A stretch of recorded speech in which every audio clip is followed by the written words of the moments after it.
I'm Ken Kelly, and I've got a real burning passion for counselling skills. I've built training that takes the doubt out of using counselling skills. You get to see the counselling skills used in real live sessions by a qualified therapist. Full sessions, real material, real counselling skills. To find out more, go to counsellingskillsacademy.com. Welcome to the Counselling Tutor Podcast, the must-listen-to podcast for students of counselling and psychotherapy.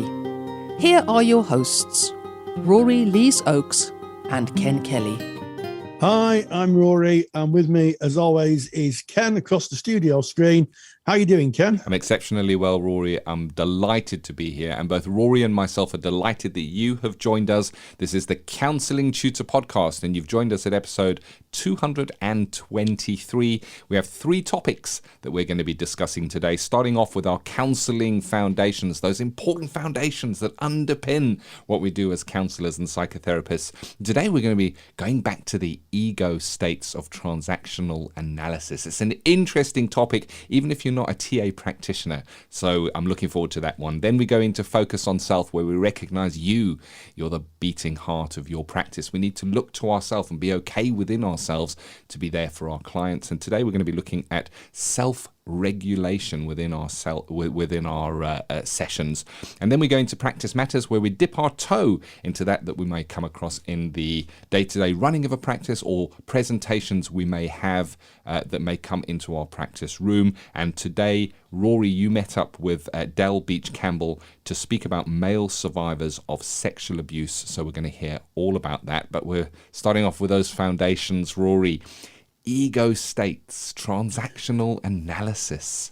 I know. The work of Eric Berne, of course, the very famous psychotherapist or psychologist who really took Freud's id, ego and superego, the child, the adult, and the super parents, if we want to be very simplistic about Freud's theory, and made another theory, developed another theory. And there's an interesting story around how the theory began. It was because Berne was trying to join the New York Institute of Psychotherapy, and he was rejected. And he went on, after having a lot of training and a lot of personal therapy, as was the case in those days, and he went on to develop his own theory, and he called it the pack ego model. And there's a functional and a structural model. But if we think about it in very simplistic terms, Ken, the idea is that through our day, we may find ourselves in 3 very, very distinct areas. We may find ourselves in the adult, as we are now, Ken. We may find ourselves in the child ego state, as I find myself when I get my cup of tea. And we may find ourselves in a parent ego state. And at this time, I'm looking after my wife, who's just had a small operation, and I'm driving her mad because I'm over caring. My wife's saying, "No, leave me alone. I'm all right." And it's amazing. I'm seeing all those ego states sort of play out. And of course, what he did was he developed a model of personality based around that. And he said that if we get stuck in any one of those ego states, if we're permanently in a child ego state or permanently in an adult, in a parent's ego state, we're liable to have miscommunication with people. I mean, I'm sure we've all may worked or met someone who was permanently childish, and it's kind of really frustrating every time you say something to someone. They go, "I'm not doing that. Why should I do that?" Like a toddler.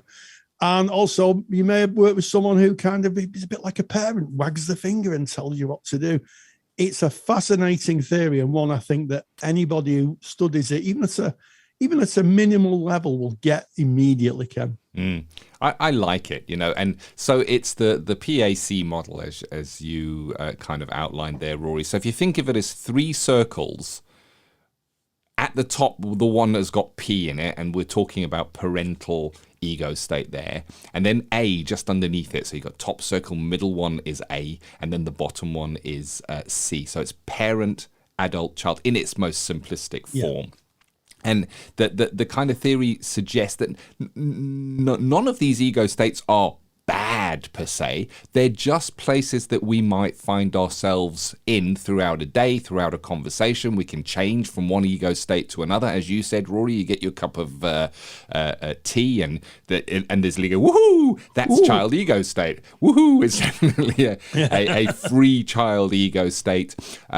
We find ourselves sometimes, like you say, maybe waggling the finger ourselves. And that it would be like a critical or a controlling parent ego state, and then there's also another side to the ego state of parent, and that is the nurturing, it's all going to be okay, everything's fine, like a nurturing parent might be to a child. And you mentioned, and this is where it's interesting for me, Rory, how these models really do play out. You mentioned you might come across somebody who might be in that childish ego state, and that can be quite frustrating. And I wonder what ego state that frustration might come from. Would it be a parental or would it be an adult state? And that's the thing, isn't it? Because we can kind of apply this model to ourselves and question ourselves where we find ourselves. I certainly jump through all of those ego states all the time. And I guess the model suggests that if we can kind of mediate to the adult ego state specifically, and the aim to be there as much as we can, but acknowledging the parent and acknowledging the child within ourselves, that it is there within that adult ego state that we have the, I guess, most down-to-earth conversations. Absolutely. And I think it does speak to therapy. I think it doesn't matter what modality of therapy you're practicing, but clients want to meet an adult in the therapy room. And, sometimes I think having an understanding of that model, we may have had a very difficult morning before we see a client, or, it may be our birthday and we're terribly excited about our birthday. And we go into the therapy room. It's really important that we kind of think for self, what ego state am I in? Am I in an adult place? Is my client going to be seeing an adult, as opposed to someone who's an over-caring parent? Oh, it'll be all right. Oh, let me put my arm around you. It'll, oh, don't worry about it. Let me rub that better. Or a giddly child, or a recalcitrant child, a child who goes around going, well, I'm not doing that. And, so it speaks to that. And what I like about the PAC model is that Byrne himself invented it so it could be understood by everybody. Freud's work was very, very complex, but Byrne's work was meant so people could understand it, parent, adult and child. And it's always a joy when we teach that, when we taught that in the past, Ken, when we taught together. It was amazing how many times that people identified their own ego states, yes, but crucially worked out what ego states their partners or those people close to them were.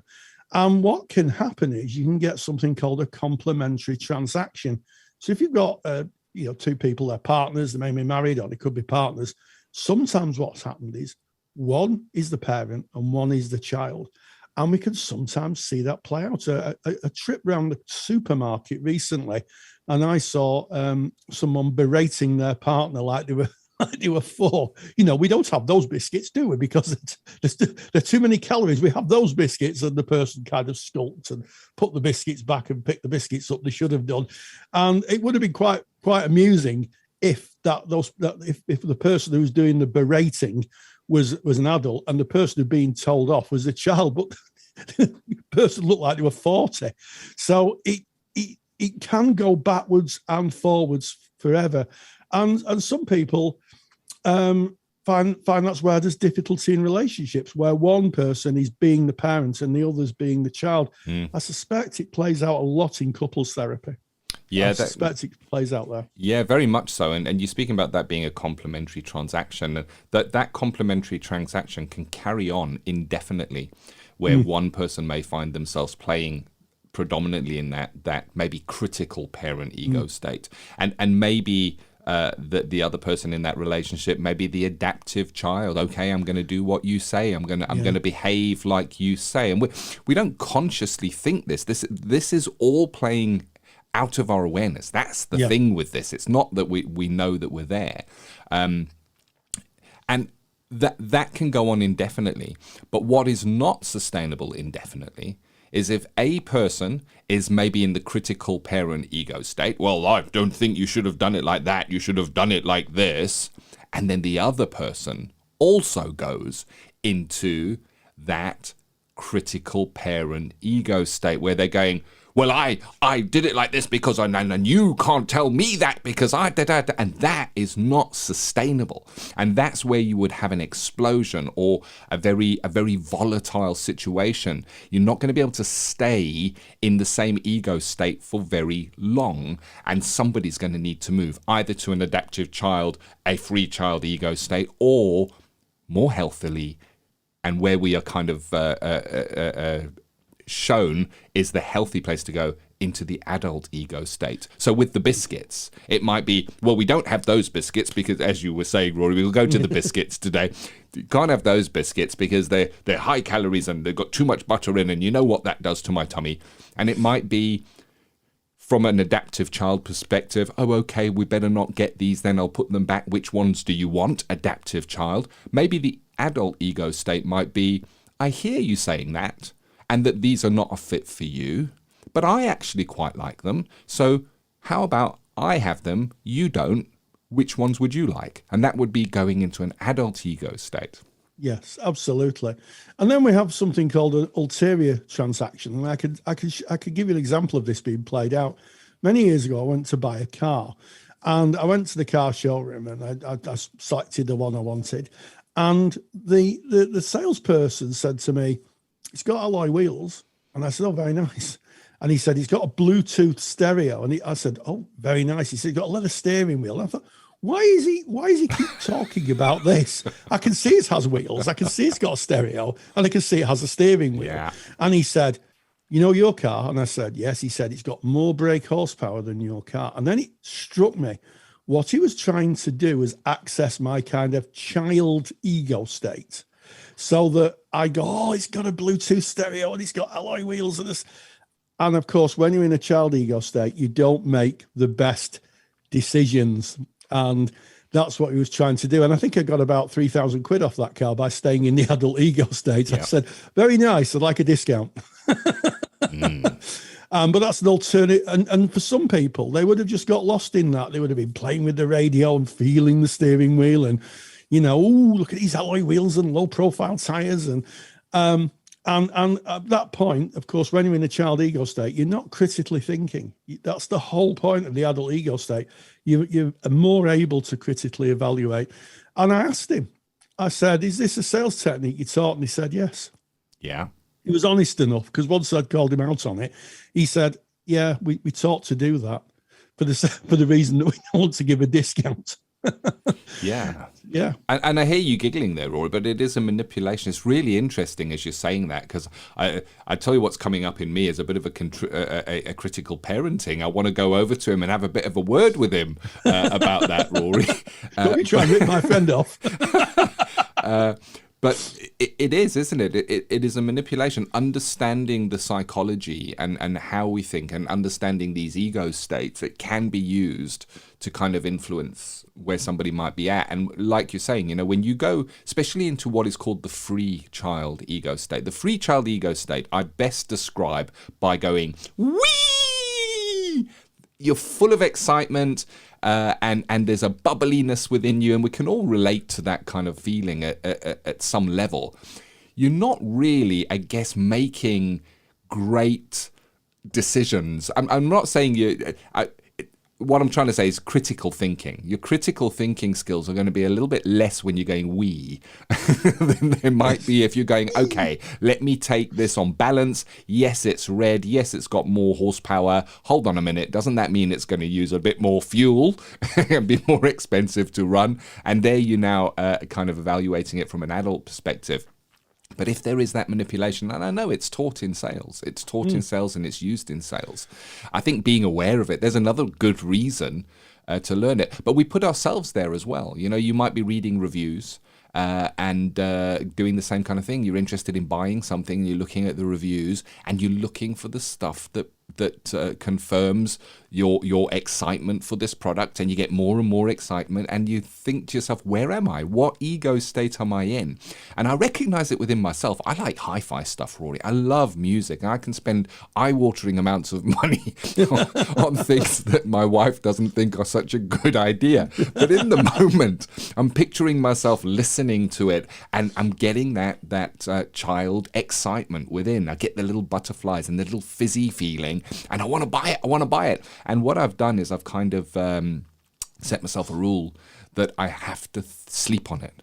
I have to sleep on it so I can get out of that child ego state where I'm going to make the decision now because I want it now. Gimme. And I'm going to go to sleep. And so often when I wake up the next morning and I think about it, the first thing where I kind of, my mind hasn't had a chance to jump into an ego state, I kind of might look at it very differently indeed. Yeah. And Byrne did say that a healthy personality went through all the ego states. And I want to kind of, if you like, finish on the parent ego state. We talked about the wagging finger parents, but also there's a nurturing parent. So that top pea circle that you described earlier on in the piece, Ken, it's split into two, and one is called a nurturing parent, and the other's called a controlling parent. There's different names for it, but the idea that we can have a nurturing side to our personality is really, really important. And today, for instance, I will go to that parent ego state after we've finished making this podcast, and I'll go for a walk. A little voice in me will say, right, Rory, come on, you need to get yourself some exercise. You need to look after yourself, mate. So have a walk around in the sun and, get some exercise and make sure you have, something healthy for lunch. So that part of us is very, very useful. It's when we're stuck in one place only, where we can't see it for ourselves and others can. And, sometimes it can be really, really hard to move into that adult, certainly if you've had a relationship in the past, an early childhood experience where you were not allowed to grow up. I think a lot of people who, have had very difficult parenting may end up with very distinct child ego states, because part of bringing a child up is moving them. And even as small children, I do it with my grandchildren. I get them to act in an adult way. In terms of ego states, I'll say, okay, we can have sausages today, or we can have, eggs today, but we can't have both, and that's an adult decision. And I think TA has far wider applications than just therapy. I think it can be, it's used in management, it's used in education to kind of ease and to make communication clearer. So it's a wonderful theory. It is. Really, and I think we could talk about it all day, to be honest with you, because it goes very deep, and it's just those three little circles, which of course are divided up as well. But just to kind of close this off, when you're speaking about the adult ego state, so if you look at the picture of the P at the top, A in the middle, the adult, and the C, the child at the bottom, those three circles, when you're in the adult ego state, the theory suggests you have access to both the parent and the child ego states within the adult. It's not that they turn off and you're in a completely different place. You have access to the parent, you have access to the child. So when you're speaking about your going for a walk, Rory, it feels very much to me like you're in an adult ego state, and you're listening to the voice of the maybe nurturing parent saying, come on, you need to look after yourself, you need to go and have a bit of a walk. And it could well be that within you is also another little voice that goes, but I don't want to go for a walk today. I want to stay here, and I want to sit down, and I want to drink some tea. So we're listening to both of those ego states. But within the adult ego state, we go, okay, I know that I need to go for a walk, and I know that I want to sit here and have another cup of tea. But on balance, in looking at both the parent and the child ego states, I think I will go for that walk. And that's adult, where we're making that decision with being able to take both the adult, the parent and the child ego states into consideration. And I think, as you were kind of saying, when we go into maybe a parental ego state, we lose access. That's all we see. When we go into a child ego state, that's all we see. It's kind of becomes a blinkered place to be. So within the adult, we have access to all. Yes, absolutely. And I don't know how you managed to see in my head. That's exactly the conversations I have, Ken. But I knew it because there was the word tea in it, Rory. Oh, well, there we have it. There we have it. But yeah, in terms of the process, I might be saying, well, I'll just have another cup of tea and I'll sit down now. And I sometimes hear this kind of voice saying, come on, we know we've got, like you would to a small child, come on, we know we've got to go for a walk. It's good for you. And you like walking and it's sunny outside. And you might see someone you can talk to. Come on, let's go for a walk. And that usually kind of, as you say, accesses the adult and says, yeah, that's the right thing to do. And off you go. But what I'd say to those people listening out there, listen to your own voices. Do a little bit of experiment over the next few days after listening to this and just see which voices are coming up for you. Is it an adult? Is it a child? Is it a parent? Very, very useful tool for personal development. Helps to have a handout, and of course we have a handout for you. It's quite an in-depth handout. It is on the ego states. And how can you get that? Well, you can go to our website, which is counsellingtutor.com. Click on the podcast tab and go to episode 223. And right there, a beautifully written piece on the ego states with the model shown, with the history, speaking about Freud.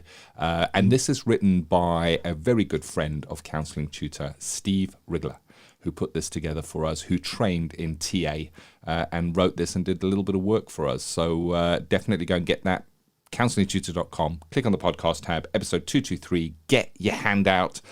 That's us. We're done with our Counselling Foundations. We now move on to that focus on self, recognizing you are the heartbeat of your practice. And we need to be okay to be there for our clients. And self-regulation, Rory, this is really important. And I think it really builds on what we've just spoken about in the ego states. Yeah, it's a nice segue, isn't it, into this? And I think that, this is something that comes up in our Facebook group a lot. And if you're not a member of our Facebook group, type in Counselling Tutor into Facebook.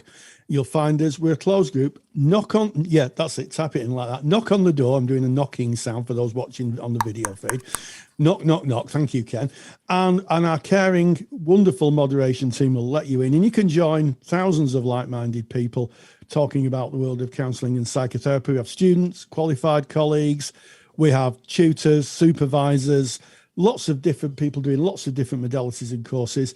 But there are some common themes that come up. And a common theme is, what happens if I'm working with a client and all of a sudden I'm touched so deeply that I cannot regulate myself? Or what happens if I'm triggered? It brings up stuff from my past. And I think it's really, really important. It was a question I was recently asked. I gave an interview to a group of students, and it was a question that came up. And I said to the person, I said, first of all, I think it's about, making sure that you've had really good personal therapy. Because if there's still stuff around for you, it might be that personal therapy will allow you to process it and to be able to bracket it off. That's a term that's sometimes used, bracketing your own stuff off for the time you're in the therapy room with the client, and then you can unpack your own stuff when the client goes. And also, and I can't emphasize this enough, and somebody said the other week, I was talking to someone this week, and he said, you're always banging on about supervision, Rory. Mm-hmm. But I'm going to bang on about it again. It's a good Northern Manchester expression, that banging on. And I'm banging on about good supervision. A good supervisor will pick up if someone is struggling to regulate with a client and work with that and look where that's coming from. But it's really, really important if we're having difficulty regulating that we take action. We can't just let it pass because, we not to put too fine a point on it. We don't want two clients in the therapy room. We want someone who, as we've spoken to in the other piece, is in the adult place, who can regulate and hold the client, emotionally hold the client, so that they can get the help they need. But it doesn't negate the fact that some people have very difficult pasts, and that's why they become therapists. It can sometimes be a bit of a juggling act, Ken. Yeah, it goes back to, reminds me of an episode we did on the wounded healer. You know, it's about examining what brought us into therapy and making sure we're okay. This is that focus on self section. I've said it many times, Rory. It's my favorite part of the podcast, because I think that the development and growth of self, so important in service of our clients and in service of ourselves. It's amazing what changes when we change. And I liked how you said bracket when you were saying, you know, so you sat there, you're in a session with a client, the client says something and something comes up for you. And that can be frustration, it can be anger, it can be any emotion, it can be sadness, it can be grief, it can key into loss, it can key into so much. What we don't want to do is swallow it. So if you think about when we're working with clients, we're trying to say, you know, share your emotions, let them out, let's look at them, acknowledge them. So swallowing them and gulp, ooh, lock that in a box is an area for concern within self. And I love the Carl Rogers quote where he speaks about that it is only when I truly accept myself as I am do I have an ability to change. And step one of that is seeing it and acknowledging that. Now, as you've quite rightly said, Rory, right there within that therapy room, that's not the time. We're there in a role to be there with a client. And like you said, you don't want two clients within the therapy room. So bracketing is a beautiful word. So what is bracketing? Bracketing is basically seeing it. So it comes up for us. We feel this emotion because it's going to be an emotional movement. There's a movement of energy within us. We see that, we recognize that, we acknowledge it just mentally. I see that within me. That's definitely something I'm going to look at. I see you. I'm just going to put you one side right here. Just put you one side while I carry on with this client. And if that keeps on recurring within that same session with that same client, it's the same process. Yes, I do see you. I see you kind of squeezing back in again. I see you. I recognize you. I'm just going to put you this one side, just one side, while we work with this client. So it's not I can't look at that now. I can't look at that now. I've got to be with this client. I've got to lock it in a box. I can't feel that. How can I feel that when I'm seeing a client?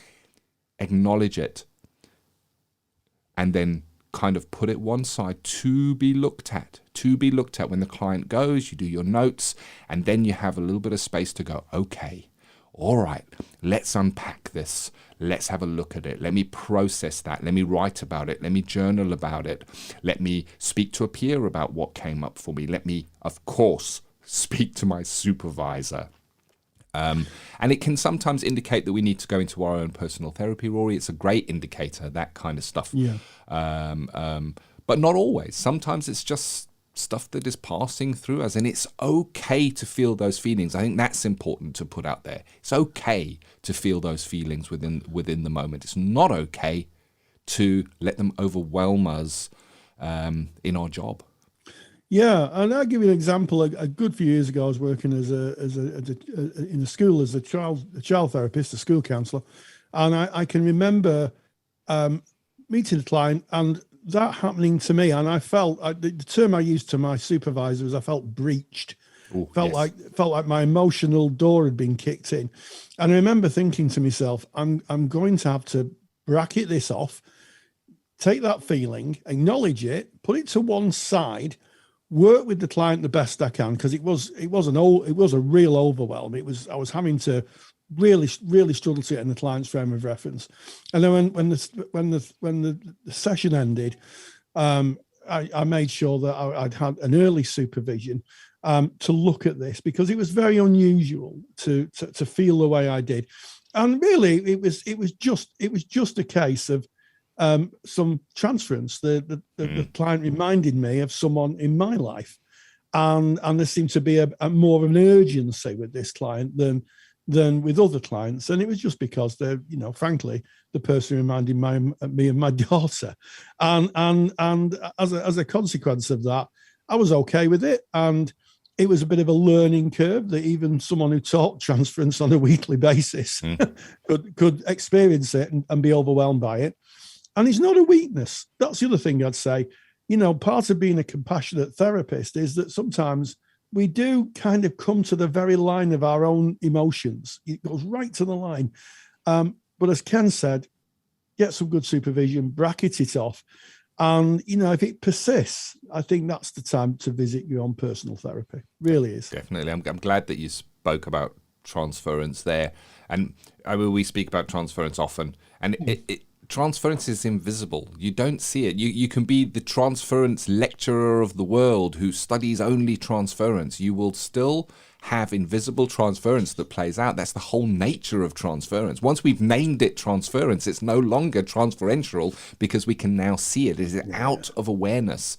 So I guess, Rory, when you're kind of speaking about that this person reminding you of your daughter was a process that you went through to be able to recognize that, see it as transference, and it does take some of the sting out of it when we recognize it. And transference doesn't show itself as transference, which shows itself as an emotion or a feeling that does not feel appropriate or a fit for the situation we're in. Now, we're speaking here about that self-regulation. We're speaking about emotions or feelings coming up for us within a client session.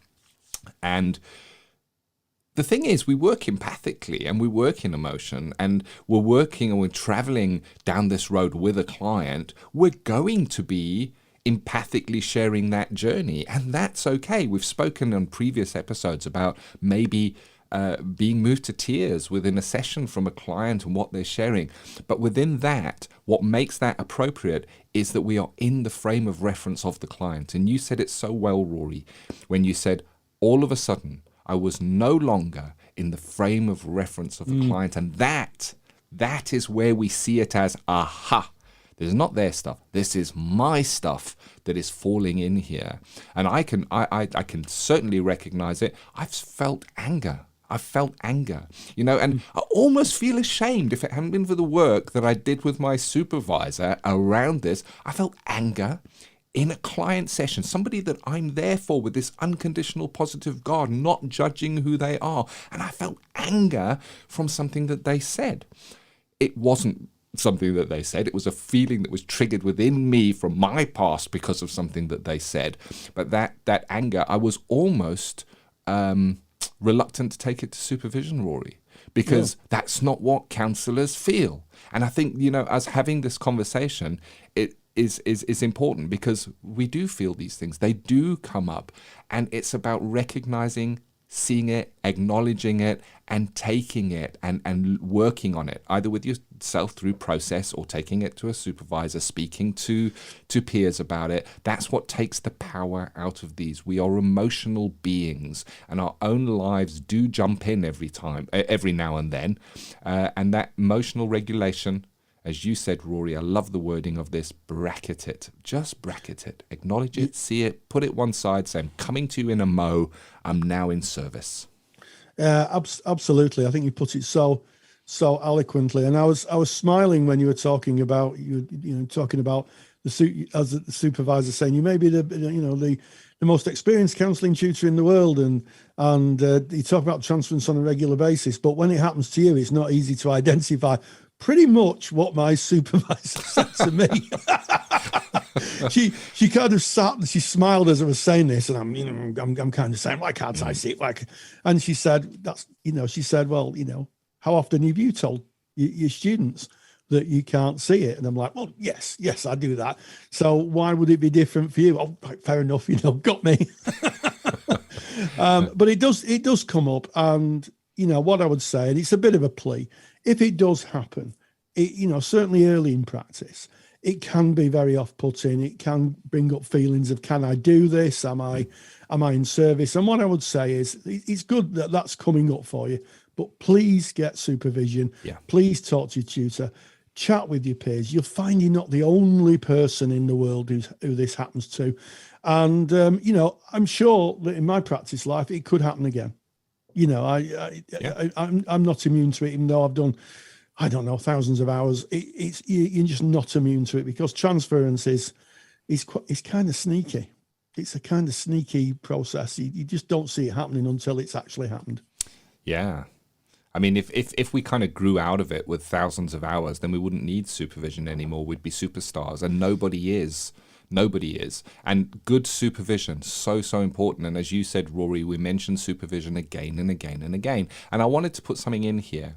If you're a counsellor and you have got some experience, you've been around for some time, you have a maturity in your practice, and you're interested in training to become a counselling supervisor, then go and check out Counselling Tutor, because we do have supervision training. It is outstanding training. I'm not saying this because I think it's great. I'm saying this because this is the feedback that we get from those that take this training. And we run this training quarterly. So we have quarterly cohorts that start. And if you go to counsellingtutor.com, right there on the homepage is the information about the training that we offer. And you can join a waiting list. And then when that next cohort kind of starts, we invite you to an information session, and you can come and see if that training would be a good fit for you.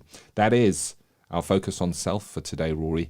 And we now going in to practice matters, where we recognize that within practice we have many different, I guess, hats that we need to wear. One of those is client presentations, and I think that's a really important one.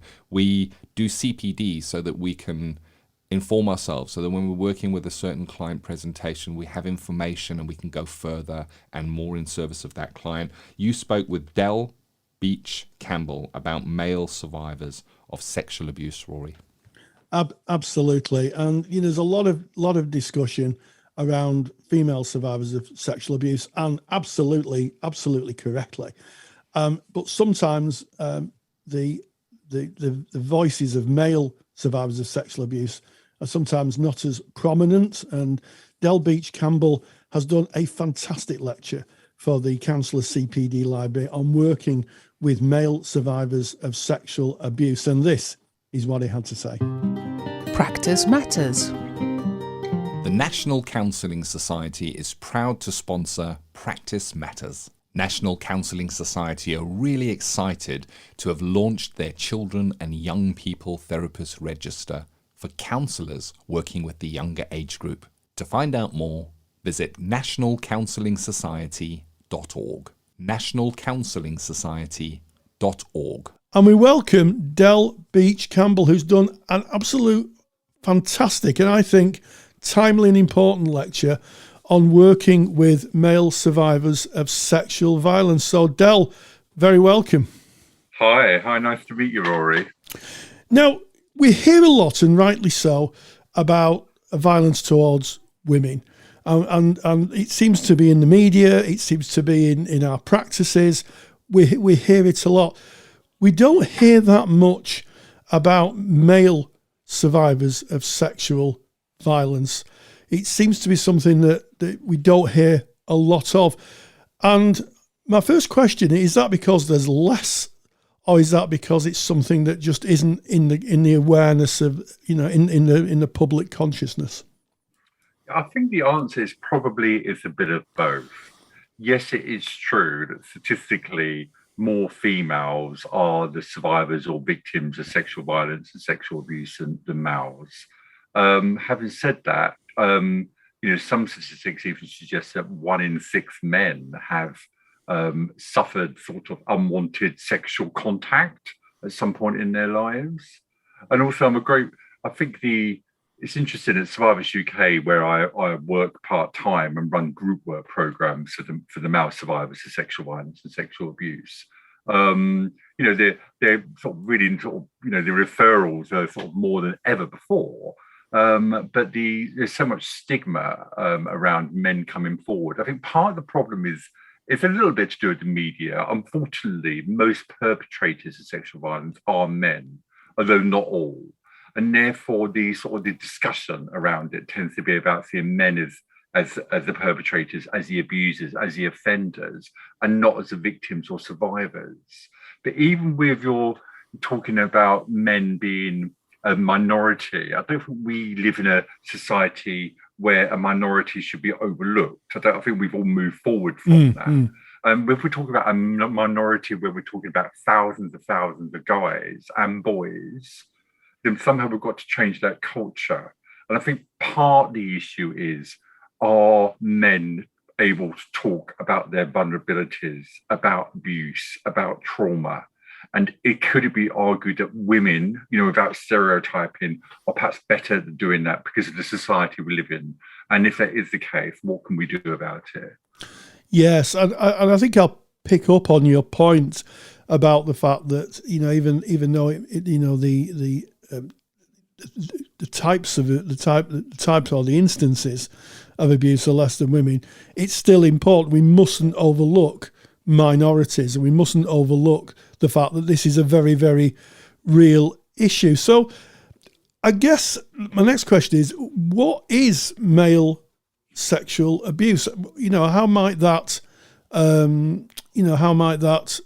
present? How might someone know?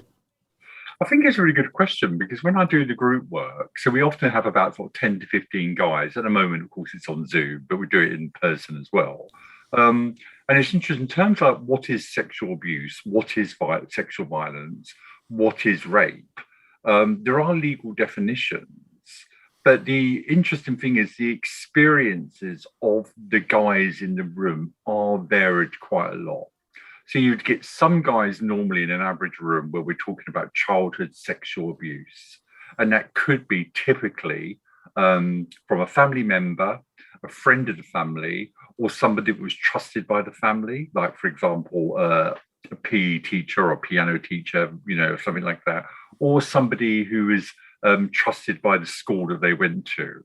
So you get the victims of CSA, childhood sexual abuse. And then you also get guys who are survivors or victims of sexual violence as they got older.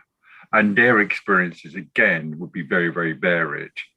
And it could be that and it's the same for anyone really, of any gender, that depending on those experiences of adult sexual violence, they might not want to come forward, because there's this sort of culture of like, what were you doing? For example, if somebody was out taking, drinking out with friends. Some guys we get would have had their drinks spiked.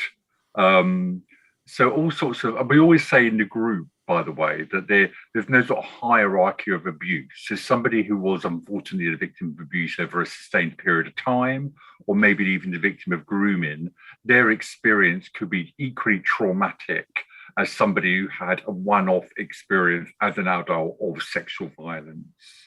So, and in terms of the word rape, now it is now a legal definition that men can be raped. But it is a word that some men don't use. It's to everyone, and it's also a bit like the word survivor and victim. Some people consider themselves, this is an awful thing to happen to me. I'm a victim of an appalling crime, and I'm still dealing with it now. Others think, it's part of them. It's an awful thing that happened to them, but it's made them the individual, the strong, compassionate, courageous individual they are, so they see themselves as a survivor. And you even get few that see themselves as thrivers, where they're actually feel they're sort of able to give to other people, become a spokesperson for survivors of sexual violence.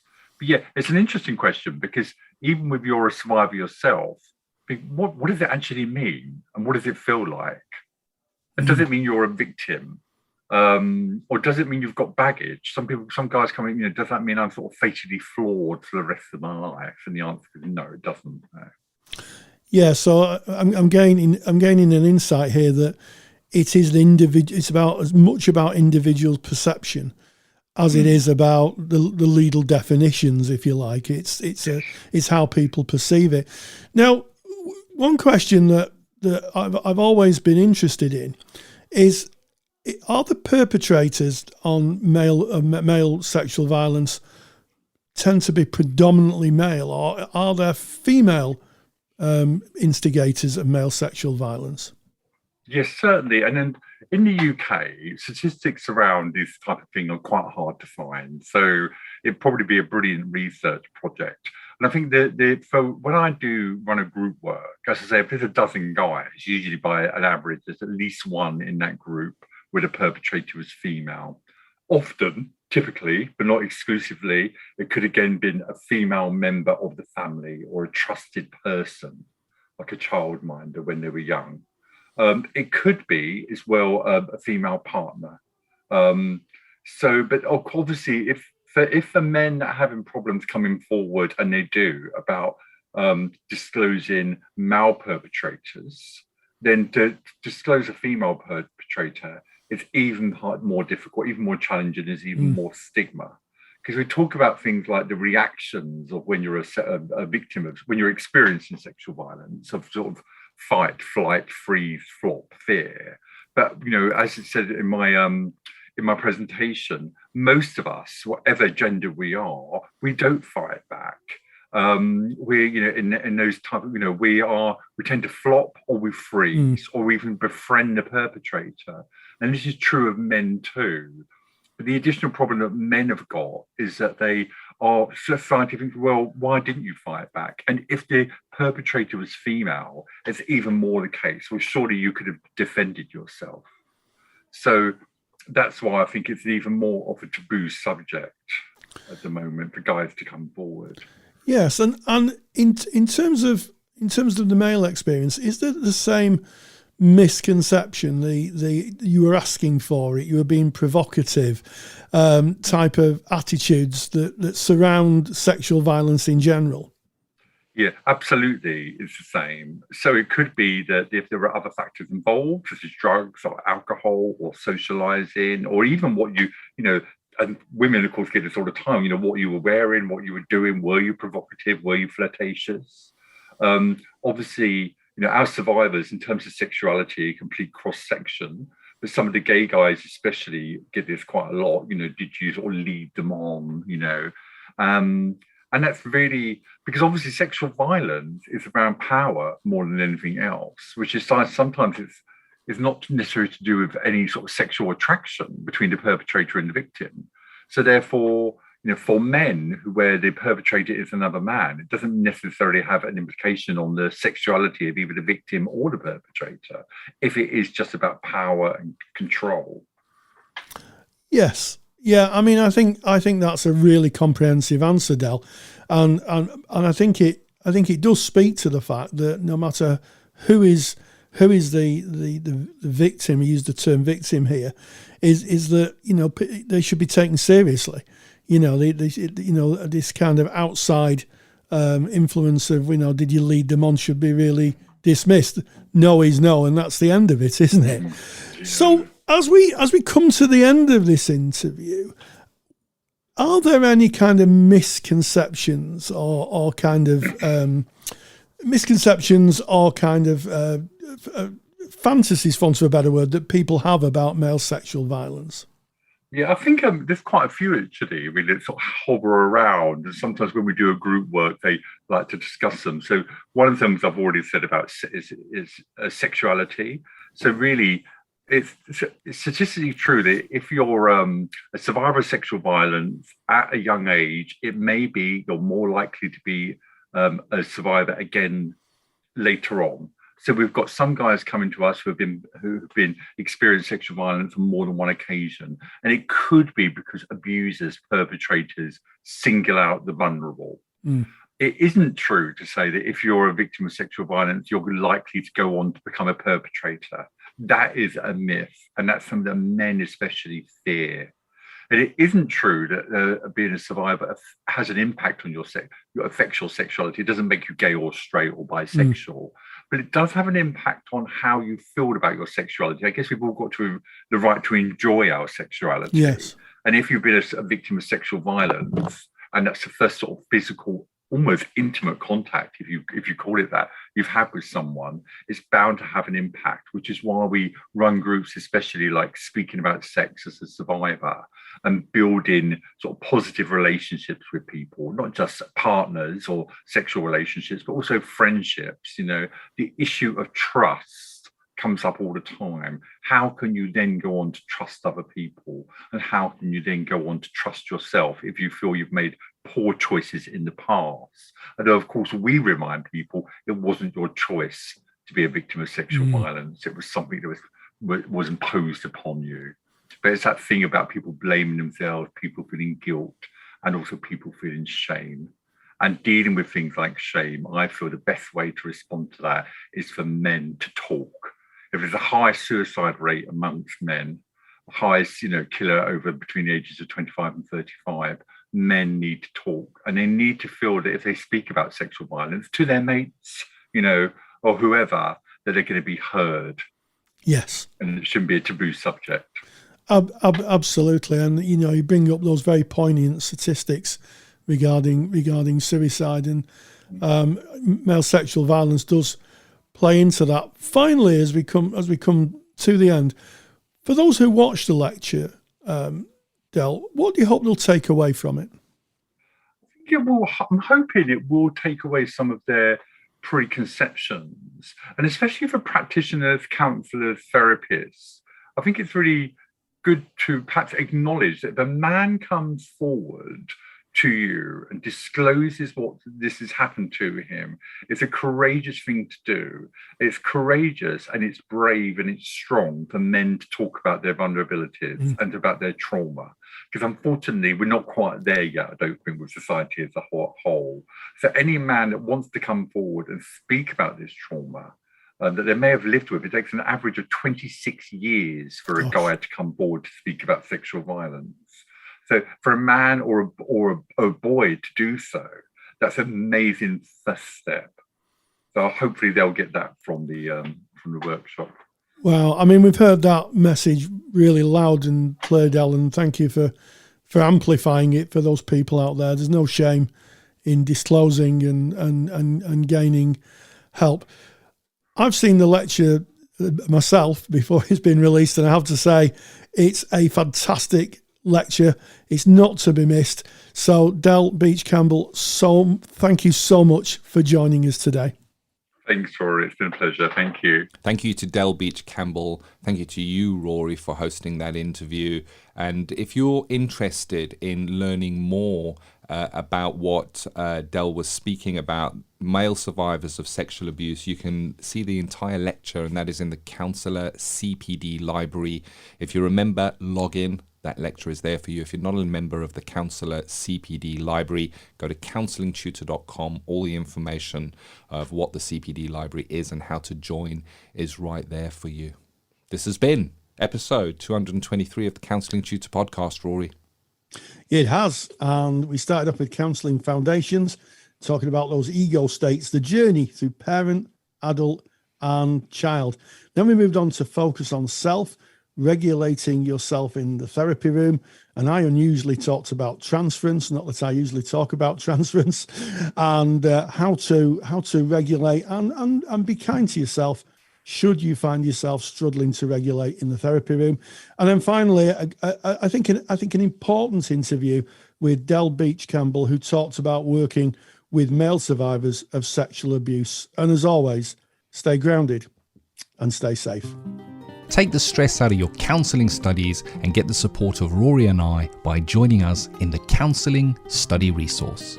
Counselling Study Resource, or CSR for short, is the world's most comprehensive assignment guidance and study support resource for students just like you of counselling and psychotherapy. See how Counselling Study Resource can help you.